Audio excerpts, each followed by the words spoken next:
G'day and welcome to the Grow a Small Business Podcast. I'm your host, Troy Truen. Each week, we speak with an owner who has grown a business with 5 to 30 team members to something bigger.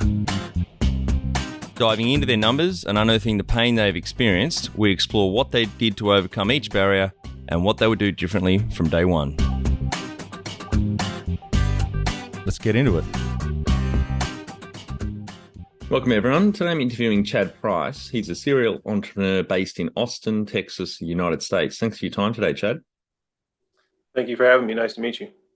Let's start with how we know each other. Camilla from Podcast Cola put us in touch. They've sent us some great guests in the past.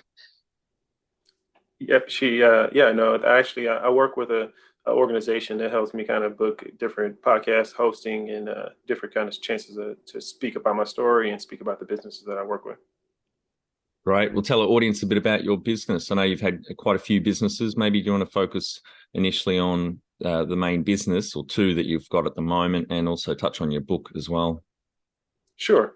I graduated from Rice University in Houston, Texas, where I played football there on scholarship. And after that, I started several businesses. I worked at corporate America for a couple of years. After that, I started two businesses at the same time. My most notable one being Kettlebell Kings, which is a fitness business that sells fitness equipment, but more as a health and wellness company, with the kettlebell being really a centerpiece. I've since had that company acquired over a 10-year journey, and now I'm working on two new companies, or really three new companies, but I'm working on my book right now, my consulting career, and then I have a lifestyle health and wellness company called Life Grows Green that promotes natural and healthy products for health and wellness and just really any lifestyle. Oh, fantastic. We'll link through to those in the show notes. So maybe tell the audience a bit about the book and when do you think it'll be out? The book is set to come out late summer, so we're saying July right now, but my editor would probably be mad if I put a hard date out there. But we're working through the final details of it. I think it's going to be called Preparing for Battle. I think that's going to be the title of it. I really try to get the correct mindset necessary for taking on the challenge of entrepreneurship or leadership inside of a company. Really kind of taking it from one step to another in terms of the difficulty level and the challenges you want in your career or your success. Yeah, great. So this episode will go live mid-August, so the book should be out around then. No pressure, publisher, but we'll link through to it as soon as it's out. And maybe tell us a bit more about the two main businesses at the moment, the coaching business, what's involved there.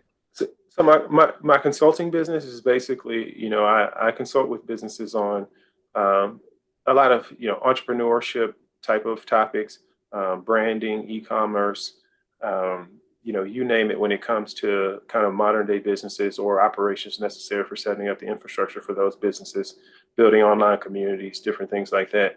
And then my Life Grows Green company it's more of a natural lifestyle company. So if you think about all the products that we have in our life, besides just, fitness equipment, from the supplements we use, the sheets that we sleep on, the things that we use to supplement a healthy and wellness journey, I'm trying to create a brand and a lifestyle around sourcing and finding the most highest quality natural versions of those products possible.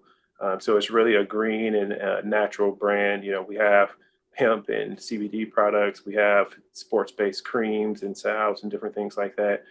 Like I say, as well as, everything from honey to peanut butter to teapots, if you will. So, you really can kind of go everywhere with building a natural lifestyle. And I really try to lean in on that, if you will. Yeah, great. And that was already a growing movement from the consumers before COVID, but I'm expecting you would have seen a massive bump because a lot of people reflected during COVID about, some of them, living quite a shitty and unhealthy lifestyle. You saw a lot more people resonate with Life Grows Green. Yeah, I think just, not just the green movement. I think you can see the green movement when it comes to hemp and the cannabis space around the globe. You have a green movement around the stigmas that are kind of breaking around that plant and the positive things that we can utilize from the plant. But then just living a natural lifestyle. I think COVID forced us to sit sit and reflect in the spaces that we built and put together. You know, you sit around and you look around your room at unhealthy, or you look in your kitchen and it's just a complete mess of unhealthiness. You might miss that if you're leaving the house for 8 hours a day to go to work, but when you're stuck in that house for 2 months, 3 months, 6 months at a time, I think you reflect on some of that stuff and you want to support more positive things. Yeah, absolutely. So going back to how you started out, what year did you start your first two businesses and how old were you? I started my first business in 2012. So, I was probably, I guess I was 5 years out of college. So, 26, 27. And, I talked about starting my own businesses even in college and before college. Where I grew up, I was always the type of person to have a side job to really try to have something to generate a little revenue for me to be able to do what I wanted to do. And that really led me to trying to understand different operations of how money's made, how teams are built, how people get difficult tasks done. I had members of my family that were into different levels of entrepreneurship. I had an aunt, for example, that sold jewelry, and I'd work with her at festivals and things like that. So, um, getting into that when I was at an early age, I always knew I wanted to start my own business. So when I started my first two businesses, I actually started two, which was the fitness company Kettlebell Kings. Then I also started a nail salon. And I started the nail salon because I had researched and found out that that was one of the kind of fastest businesses to have cash flow early on. And I needed some form of cash flow to sustain my ability to grow Kettlebell Kings and grow the brand and really kind of put the right bricks in place, if you will, so that we were able to get the brand to a global stage versus it kind of being just a local or an equipment store. Yeah, great. Before we focus in on Kettlebell Kings, so the nail salon business, how did that go? Is that still going? Did you sell it off or? I actually ended up shutting that down during COVID. So we ran that business for 8 years. Just like everyone else, we were sent into quarantine for 6 months. Coming out of quarantine, it just didn't really make sense, especially with the other businesses that I had going on, to try to revamp and reopen and pay a bunch of back rent and things like that. So from a business standpoint, it just made more sense to focus on the other businesses I had and shut that down at the time. Yeah, great. And what other types of businesses have you had? So the at that time, the main business that I was focusing on was Kettlebell Kings, but Kettlebell Kings also turned into a larger brand as well that I have since sold as well, which is Living Fit. So Living Fit grew into kind of an extension of Kettlebell Kings, and Kettlebell Kings was a place where you could purchase and find anything that was high quality kettlebell related material or high quality equipment. But then you had the rest of the entire fitness space of dumbbells and barbells and every other piece of fitness equipment besides the kettlebell, which we built that under the Living Fit brand. So I really wanted to focus on those two things. Since then, I've sold both my shares in Living Fit and my shares in Kettlebell Kings and moved on to the Life Growth Drink Company. Yeah, great. And that's very smart to start a separate brand, not trying to fit other gym equipment under the Kettle brand and Kings Yeah. banner, because that's incongruent. If you're just selling all equipment, that's great. That's very clever. And do you have some key numbers you can share to illustrate the growth of some of those businesses?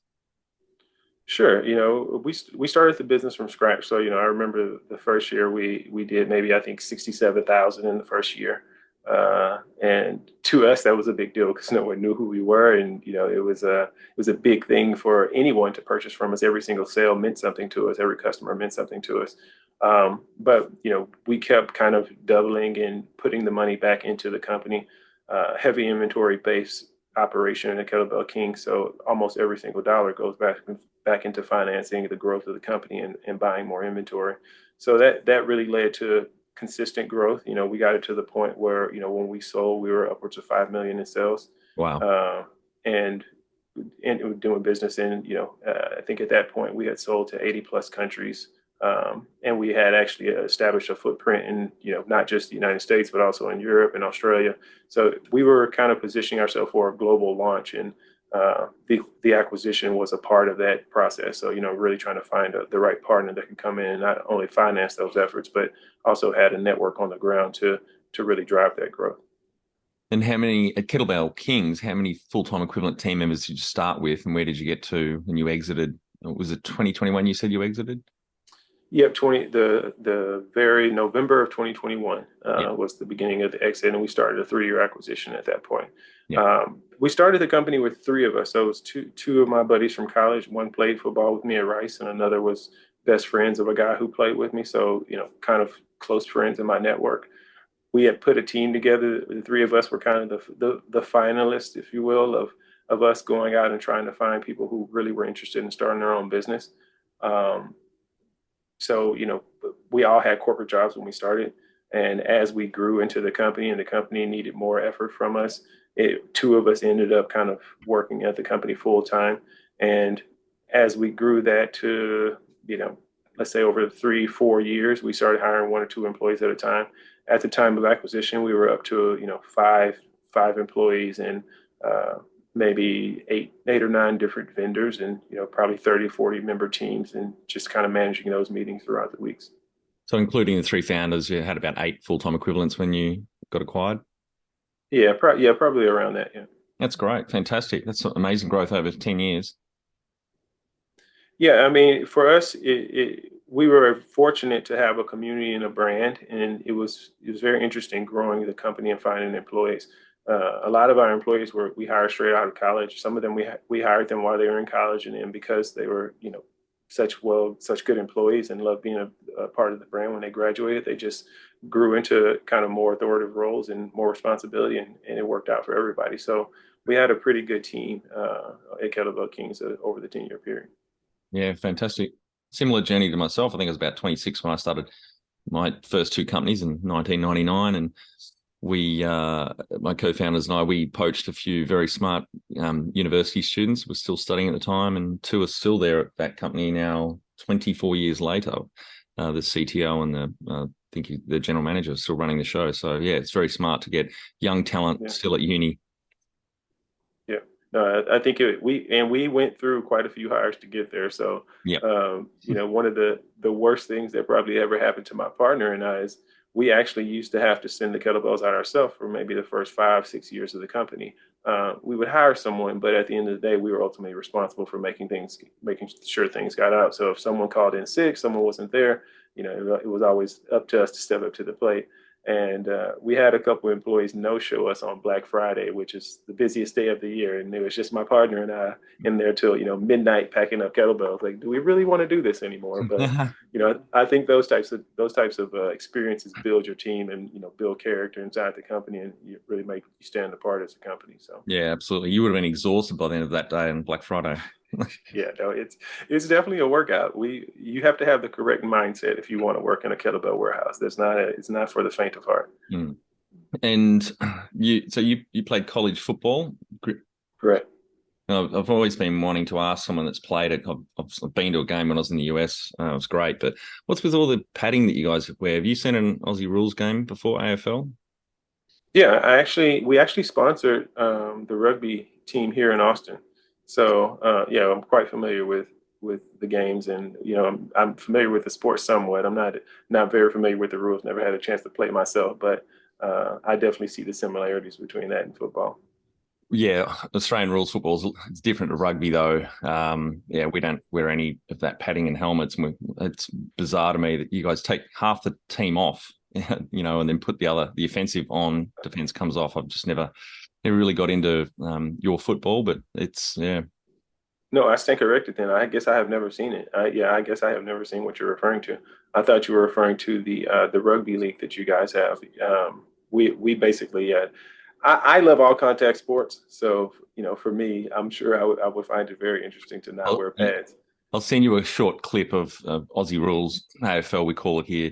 Yeah, Okay, yeah, uh, sure. I would find it very interesting. I think so. Yeah, crashing into each other, jumping over, taking marks on people's shoulders, crashing to the ground. Same issues you guys having with your sports, with a lot of concussion, Yeah. etc. Which is great. They're shining a light on that now, but it's a very fast and very physical sport as opposed to American football, which again I don't understand why the game stops. You take half the team off, you put it back on because obviously what we used to is a very fast moving game here.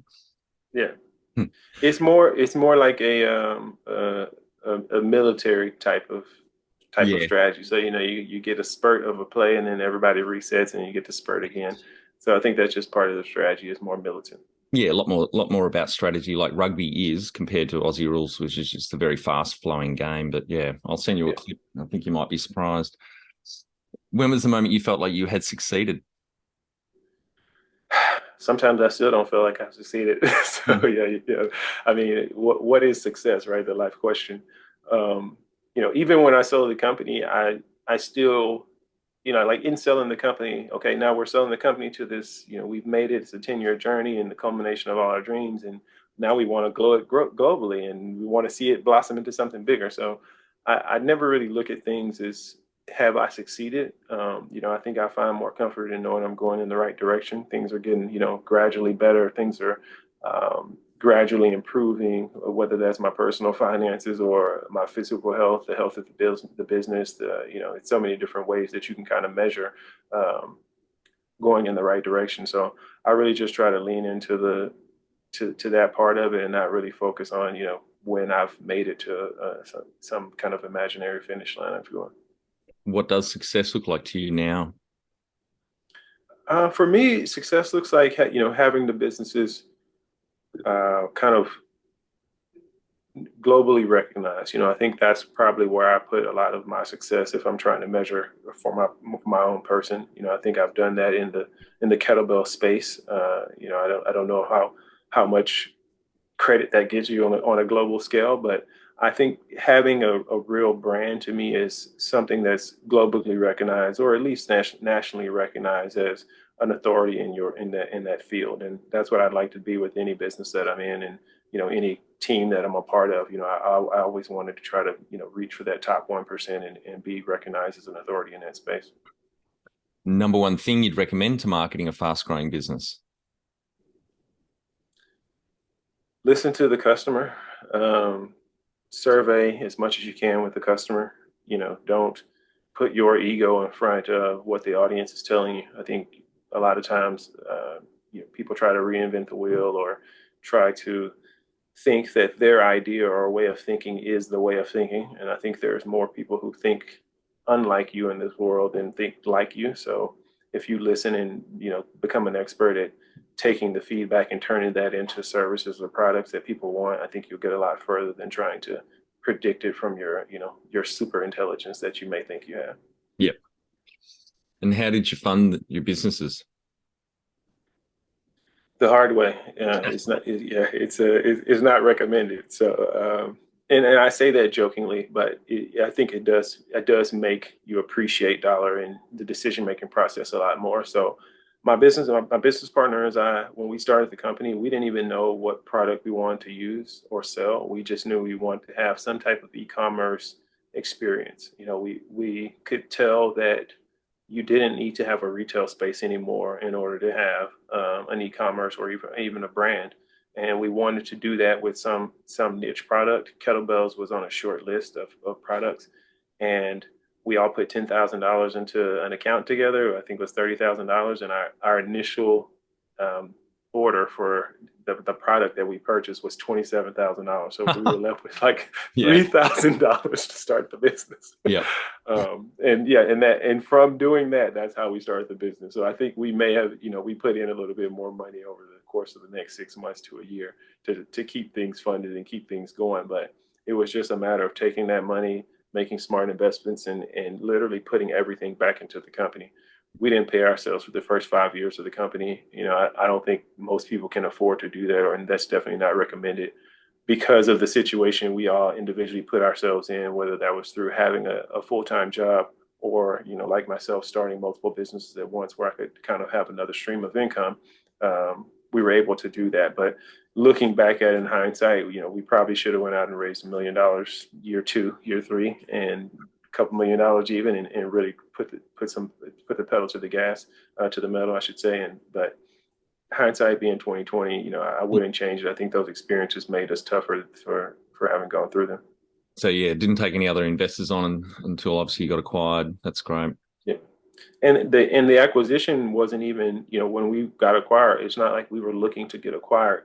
We were looking to grow and glow globally and fund the inventory necessary for that effort.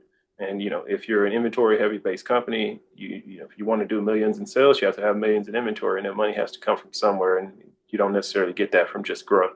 And so if we wanted to break into, let's say, Australia, for example, and do millions in Australia, we needed to find investors. A lot of those investors, they want some type of portion or a percentage, and it just made more sense to do it through an acquisition than do it through some type of large loan, if you will. Yeah. Well, starting in 2012, an e-commerce business is great timing. And I'm guessing your freight charges would have been horrendous because your products are so heavy. Yeah, it's you're 100% right. When we started the company, the freight charges were so ridiculous that for us it was laughable. It's like, how does anybody do this? Has anybody able to ship a kettlebell? And what we were able to do was just price it for what it cost us, and really just not make much profit at the beginning. The one thing we found after a while, and one thing I think anybody in that space will tell you is, you really find that especially as the shipping infrastructure around the globe has gotten better, especially in America, Amazon has set a new standard when you're talking about less than a 1 day shipping is the standard for some people in major cities. Um, you basically have the ability to now leverage the same kind of trait that would have hurt you in the beginning. Once you get it to a certain volume level, you can leverage that with your shipping companies. So we were the first company in our space to really offer free shipping, even though we weren't making any profits, because we knew if we got to a certain volume, we could negotiate our shipping rates down 20, 30, 40, 50% even.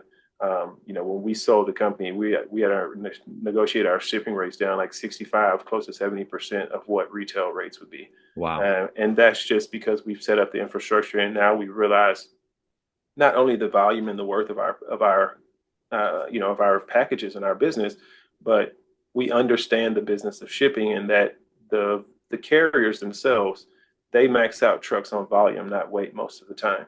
And our bells allow them to max out trucks on weight now, or really to put as much weight as they can on vehicles, because they don't take up much space and they're small, dense packages. And ideally for them, they would want to move kettlebells. If everything could weigh like kettlebells, the shippers would be the richest companies in the world. And when you understand that, you can kind of leverage them against one another to get the best rates, because you're selling them a premium package that they can fill in the gaps in their business model, versus looking at it as kind of a hindrance like we did in the beginning. Yeah, that's great because that they charge in two ways: cubic volume and actual weight, isn't it? Yeah, exactly. But when you get to a certain level of sales and volume, now you're negotiating. So, for example, for us, if we had a kettlebell shipped somewhere, we could send anything else that weighed less than, let's say, 2, 3 pounds for free.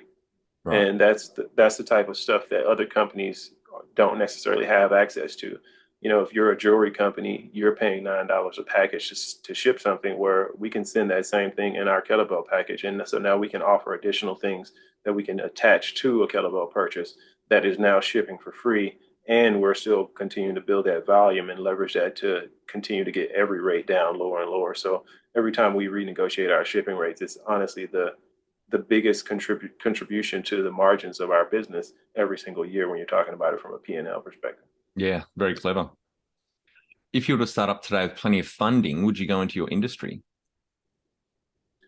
If I was to start up right now and if Kettlebell Kings didn't exist, I would probably go back into the industry for sure, just because I don't really see anyone doing it as good as we have done it.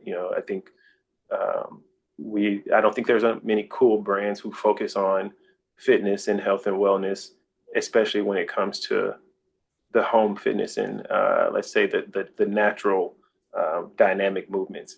You have like the Mirror and Peloton and, the kind of different companies that are really trying to build you on more, let's say, of a modern way of fitness and exercise. We really try to take the approach of a very minimalist approach to fitness and health and wellness, to where if you have something heavy that has a handle on it, you can lift it, then you can design a health and wellness routine around that. Yes, there's better versions of it, and you can scale that up to where you're using a flat screen or a projector or some type of mirror device. But at the end of the day, you're trying to build correct fundamentals around using a tool for health and wellness. And I really have a personal passion around that, and starting a business around it sparked that personal passion even more than I thought it would. So at the first time I saw us actually helping people and people actually enjoying the company as a benefit to their lives, I was hooked. So I could never really even start another company or work for a company that I don't feel like helps people anymore, just because it's so kind of ingrained in what I want to be as a business professional. Can you outline the most stressful point in your small business growth journey so audience can learn from it? So many. One of the most stressful is dealing with manufacturers, overseas manufacturers. We've gotten full containers. Uh, for example, full containers of kettlebells that weren't what we ordered. It was just a completely different product, not sellable product, something that we can't do anything with. We've already sent half the money or a large portion of the money. So I think when you're in business, you have to take so many risks that you have to find a way to mitigate those risks at some point. And when you're doing business overseas, it's very hard to mitigate those risks. The only way through it to me is just to kind of get screwed over sometimes. Sometimes you get bumped on the head and you got to take that lick and figure out the best way through it. For us, that looked like diversifying and never trusting one manufacturer. So we've always had a rule. Doesn't matter who we are, who we're talking to, we can never trust one manufacturer. They don't have the authority to even put the trust of the entire supply chain. So we should always be looking and searching. And I think going through those types of things makes you a more resilient company. So you kind of prepare for those dark times where one of your manufacturers can go to zero or can potentially screw you over, and you can still survive and provide the quality service that you promised to the customers. What area in business do you feel you've had to work on the most to add the greatest value? The area I think I've had to work on the most is dealing with people. I think if you're a motivated person and you've played sports or you've been competitive your whole life, you've been in school, there's always been a structure that everyone's supposed to kind of go by. And some people go through that structure fast, some people go through slow, but everyone still gets the structure. When you start your own business, you have to create the structure, you have to create the culture, you have to create um, things that people can achieve and sustain. So I think a lot of entrepreneurs, for example, they burn out people quite frequently because they expect them to have the same passion about the business and about work that they do. And I think that's kind of naive in a sense to think that anyone would have the same passion about your business that you would. And so I think learning those types of things and really focusing on setting clear expectations, setting attainable goals for the rest of the team members that I'm working with is probably the hardest part about doing entrepreneurship. I think if putting everything on my shoulder and doing this as hard as possible is more easy. But if you want to achieve something that's hard, you kind of have to have a team of people that achieve those tasks in an efficient manner as well. And building that's pretty hard. Yep, totally agree with you. What have you enjoyed the least about managing fast growth? Probably taxes and lawyers. So yeah, you're talking about the accountants and the talking to accountants and talking to lawyers, and I like them, but it's just usually when you're talking to them, it's not a good conversation. It's more of you No. having to settle for something that you don't want to settle for that doesn't logically make sense. I think it takes you out of your business mind and into like, I'm forced to do this because someone else says so. And so that's probably the least that Yeah. that I like. What do you love most about growing a small business? I love the challenge. I love the risk of it. I love that anybody can do it. No one's stopping anybody from starting their own business. Someone could have started or can start the same business that you started, and I love that idea of we all kind of have a opportunity to create something that can help the world. So, I think we all look at companies and brands in our personal lives that we use that we're proud to associate ourselves with, and that concept kind of drives me to either I've always wanted to either be a part of a team like that or start my own team like that, something that that means something to people, a brand that signifies growth and signifies something kind of being of high class and high caliber. What has been the biggest mindset shift for you in your small business growth journey? The expectations that I can put on other people is definitely the biggest shift for me. I came from basically trying to be very competitive in everything I did my whole life. Graduating in high school, I was trying to be in the honors classes. I was trying to, win state championship, went to Rice on full scholarship. And so getting out of kind of that competitive mindset into um, just society, it's very similar to, I think, people coming back home from the military sometimes, where you see that maybe the intensity level or the standard of work required in a day or required in a certain amount of time may not be as what you're used to, because you are around kind of the peak or highest performing people that really are here. And so recalibrating yourself for what can actually happen versus what you want to happen or what you think can happen, if you could multiply yourself 10 times over, I think is probably the hardest part of the journey for a lot of people. And I'm no different. I learned that early on, and I think that was one of the good things about starting two businesses at once. Is I think I would have been biased if I would have only been doing it in sports, or in health and wellness and fitness, because I do have some personal credibility there. I am a fitness kind of guru, if you will. I've been working out myself since I was able to stand. Played every sport underneath the sun. I've trained people, so there's not really anything in fitness I haven't experienced. But when I opened the nail salon, it was completely different. Completely different story. Now I'm having to convince someone to do something that I can't do myself, and I personally will never do myself. And that's a different challenge and a different expectation. So I don't get to go out there and show you how to set the bar anymore. Whereas in sports and health, that's usually how I would tackle my problems. I'll show you how fast to run this fast. You can't do that necessarily in everything in business. And I like that challenge. And I think I've been able to overcome it because of things like the nail salon and working with different people and different people from different backgrounds. The number one habit you think a small business owner needs to develop and maintain? Perseverance is probably the number one thing that I think you need to develop. A competitive nature. I think it's going to be times where it's easy to quit. It's easy to just kind of hang it up, and someone still has to hold the torch, in the storm. Someone still has to stand strong when it seems like there may be no hope.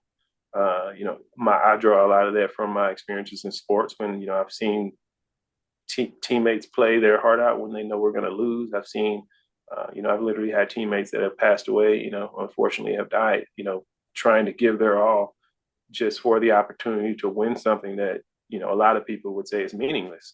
I think having the intensity and that mindset is something that you need to prepare yourself for. And, if you've never been in that situation and everyone gets hit in the face and you respond in a negative way, that can be the downfall of your business if you're supposed to be the leader. Yep.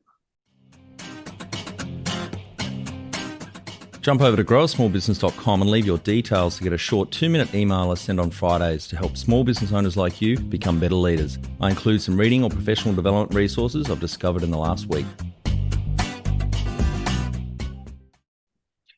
Can you talk to how you've added people to the team, some wins, mistakes, and advice for those listening? Adding people to the team is very difficult. You're trying to create a culture. You're trying to get people to work on your terms and build or kind of come into your system and build out things that help you generate revenue or help your initiatives go forward. So I don't think there's a real expert way to do it other than kind of trial and error. I think everyone tries their best. Everyone, tries to come up with some creative interview process and some questionnaire that you send them through. And I think those things are great. But at the end of the day, you're going to take a shot on a person, and you need to be able to assess whether or not that person can achieve the task that you asked them to achieve. And if they can't, then amicably move on and try a different person. That's more of my approach to it versus, really kind of judging my own personal failures every single time I can't find someone to do what I need them to do. I know it's going to be, I think I saw a stat that says, you need to hire at least 6 people before you get someone that does the job the way you want it to happen. And I think that's the kind of mindset that I take is if I haven't gotten to 6 to 10 different people, I just have to keep pushing through and trying my best and refine as I go. What are some of the things you recommend to building a sustainable and kick-ass culture to help with the growth? I think having a good brand. One of the things that a lot of companies miss out on is the personal association that people have with their places of work. I think when you can have a positive association with the place that you work, it brings employee retention up. It allows you to honestly pay your employees less, not if you want to, but that's the type of thing someone will work for someone with a better name or a better brand for less because of the name. So, I think you're as a business owner, you even if you're, doing, laundry services, you have to think about how people are associated with the brand, how the customers, how the employees associate with the brand. Does it give them a positive influence or a positive feedback in their personal lives by having associated themselves with you? And if so, lean in on that, exploit that, grow that, foster that. Social media is so big nowadays. Employee appreciation and social media is it's a very simple gesture, but it goes a long way for a lot of people. And I think a lot of people are not using that kind of the opportunity you have as a business to really grow the brand and build brand pride and team pride inside your company. Hello, audience. How you've handled balance? It would depend on who you ask, right? If you ask my girlfriend, she would probably say I don't handle it very well. But I think you have to do what you enjoy. For me, if I can't sleep, or something's bothering me, I like to work. For some people, they say, maybe let's go have free time and do something else. But I think having self-awareness, you can work with experts. So, I'm big on therapy. I've been in therapy myself. Having someone assess where they think you are, whether or not you're physically harming yourself. I think that's really the limiting factor. I think your body will tell you when, hey, you're going a little bit too hard, and your body will completely shut you down. I've been that person before where, my body is telling me like, hey, you can't keep doing this. But when you're trying to start a business or you're trying to achieve something hard, it's not going to be, roses and fairy tales every day. So you kind of have to prepare for some difficult times and know that at the end of the day, I'm going to try to be self-aware, and I'm going to trust some observer, some person outside of myself to kind of keep me at least inside the lines. But it's going to be different, and it's going to be more intense, I think, than most people who are not in it will perceive. Yep, totally agree. How much professional development have you invested in yourself? So much. I'm really big on learning. I think that's one of the things. If you're going to be an entrepreneur, if you're going to be in whatever space that you're in, so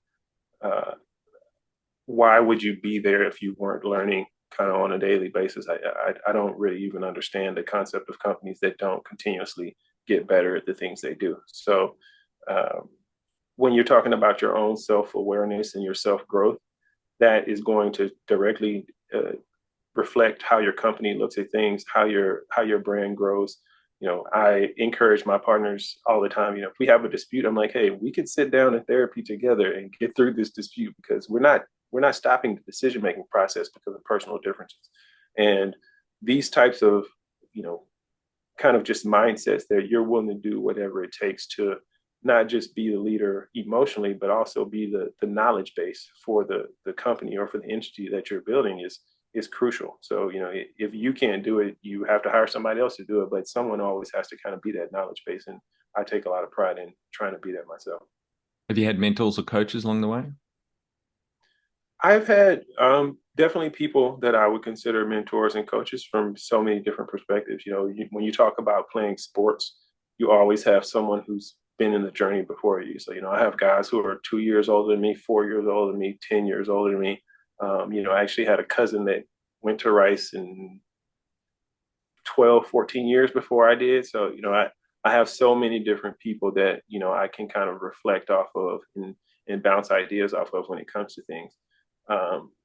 Because I grew up in the internet age, I think I'm one of those people that I take everyone's information with a grain of salt. I crowdsource everything. So it's almost like no information is bad information, but some of it's good information or some of it's great information. So I find a circle of people I trust and kind of give them the same conversation, same survey, overlap some of the concepts that they may have given me, the advice they've given me, and then try to take my shot on my own.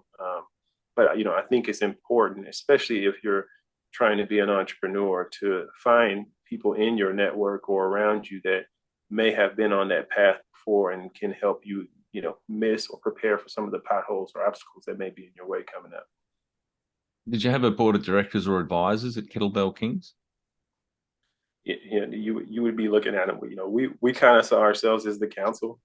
So fortunately for us, we were friends before the business, and I think that helped us really kind of keep things together. So we'd have times where we have friend time, and then we have time where this is just a council that's making decisions, and we may not always agree on them, but because there was three of us, it allowed us to process the decision making necessary for the company as fast as possible. We would get through things at lightning speed, especially compared to our larger competitors, because we never were hindering anything with having to go through a board or having to get approval. It was, everyone's on the call. We can have a vote right now and move forward or not. You're one of the few we've had on that's actually exited a business. Got any advice for our audience who are thinking about exiting one day? If you're thinking about exiting, I would say definitely prepare.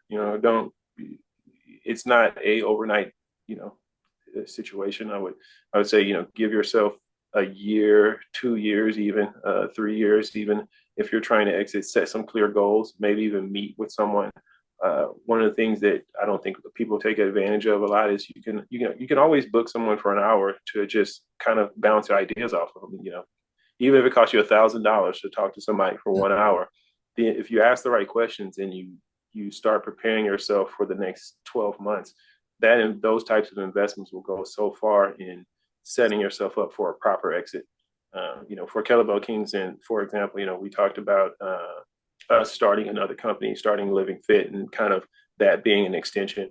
Well, we had to completely clean up all those books before we could even sell the company. So we would have probably sold the company 6 months sooner had we had the books in order. But because we didn't have the books in order, it took us, 6 months just to get the books in order between those two different companies to get it to a point where someone could accurately say, okay, this is the value of the company.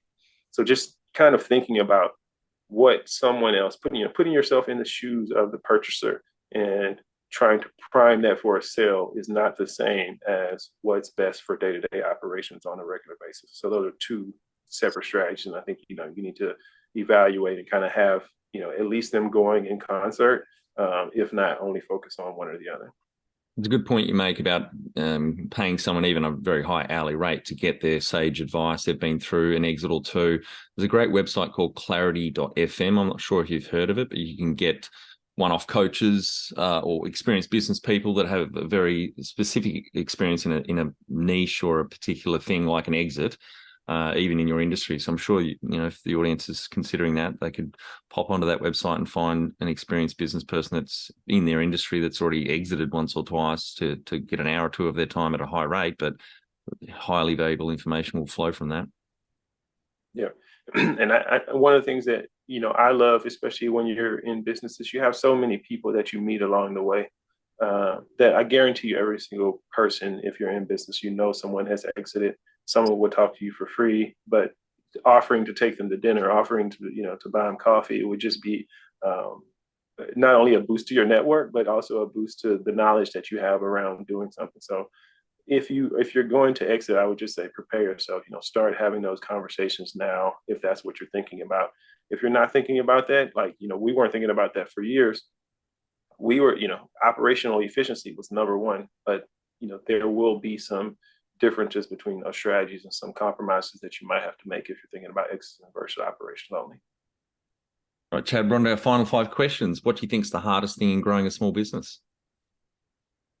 The hardest thing is probably not knowing what you don't know when you start. There's no real modern day school that teaches you, business in 2023. If you were to learn business in 1985 and then go into a coma and wake up and start now, you'd be in a totally different ball game than in 1985. So I think it's very hard for someone who hasn't just already started investing their own resources into business to really understand the decision-making processes necessary. But with that being said, you have to start somewhere. So I tell people all the time, work for a small business before you start your own small business.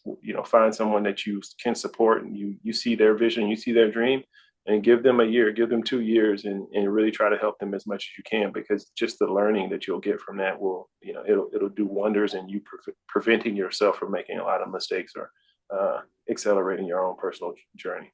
Yeah, it's good advice. Go and work for someone else's business. Learn from their mistakes before you start your own. Favorite business book which has helped you the most? I mean, there's so many things. I wouldn't even narrow it to a book. I'm a big concept guy, so I'm big on into like the fundamentals of war, the fundamentals of competition. I don't want to say like the laws of power, those types of books, but to me, it's more of educating yourself for a business or a competitive minefield. You're not trying to prepare yourself for something that's lighthearted. You're trying to prepare something that is probably the most competitive thing in the world. Everyone on the planet is trying to do their thing to create resources and well-being, health and well-being for their families and the people that they love. And when you start a business, you're starting a brand or starting a company that other people would love to have if it could generate profit, and they would deserve to have if they were able to think of the same ideas that you thought of. So I wouldn't even limit it to one particular book. I would say it's more about educating yourself for the competition ahead and really trying to prepare yourself for what's to come. Any great podcasts or online learning tools used for your own professional development? YouTube is probably the number one. If I think there are so many, just from freaking TED Talks to the different podcasts that are on business, podcasts like the one you're listening to now, the one you're recording. We're in a time and age where there's too much information, and really filtering that information is the hard part. So finding what the gaps are in your own knowledge, and where you don't see yourself kind of succeeding, and what you need to work on, and kind of just putting yourself into a consistent educational program. So like for me, for example, I set up Google alerts for the things that I'm interested in, so that I'm always getting the latest news on it. I am intentfully trying to program my social media tools. So I'm telling you, I like this, I don't like this, because I'm intentionally trying to get more information about what I think will help my brain move forward in the task that I have. And like I say, I think it's more of a overall mindset than a single tool. But YouTube is the number one probably resource that I have right now for just so many different video content creators on there for educational purposes. One tool you'd recommend to help grow a small business? Google, and I think it's probably the number one tool people don't use. I think a lot of people forget that you can search things now. You don't have to guess. So I tell people all the time, just Google it. Like, why? You'll find people arguing about a specific topic or a specific question, or I wonder this, or I wonder that, and it's like, guys, we could have Googled this and moved on by now. Why are we even doing this anymore? So Yeah. Google, I think, will save you, especially early on, because if you're not an expert at something, then who are you debating with? Like you're debating with a non-expert. So I think either because you've educated yourself, or you can use tools like Google to find the answer, or find what is typically the most efficient way to do something. And you start there, and it's a trial and error. You tweak later once you gain your own expertise on how to do it better. Finally, my favorite question: what would you tell yourself on day one of starting out 11 years ago? Just brace yourself. I'd say brace yourself. This is a journey. This is even when like going to college, for example. I think for a lot of people, graduating for college is a huge milestone for a lot of people. But do you expect to make millions of dollars to be easier than going to college? Do you expect to be a billionaire to be easier than getting a degree from a school? So I think really the difficulty level of business, and the difficulty level of life, and the challenges associated with trying to do both as a young person it's tremendous. So I would tell myself, hold on, make sure you have a good therapist. Don't lose your close connections, your parents, the people that love you the most. If you're fortunate enough to be able to have conversations and talk to them about business ideas or things related to business, and it may not be a parent, it may be an older mentor, but I think the connections and the people that you know have your well-being at heart. I think building up those foundational networks will be key, because you will need that emotional support, really all the support you can get for the journey to come. Great. Well, thank you very much for your time today, Chad. I really enjoyed our conversation. Congratulations to you and your other two co-founders on the growth over around 10 years before you got acquired, 3 to 8 full-time team members and over 5 million top line. That's tremendous growth. And I think you said 80 countries. So well done. Thank you. And it was very nice to meet you. It looks way nicer there in Australia than it is here. It's kind of gloomy day here in Austin. Well, I love Austin. Can't wait to get back. It's a beautiful spot. We're getting some great iTunes reviews. For those listening, please pop over to your podcast app and leave us a review.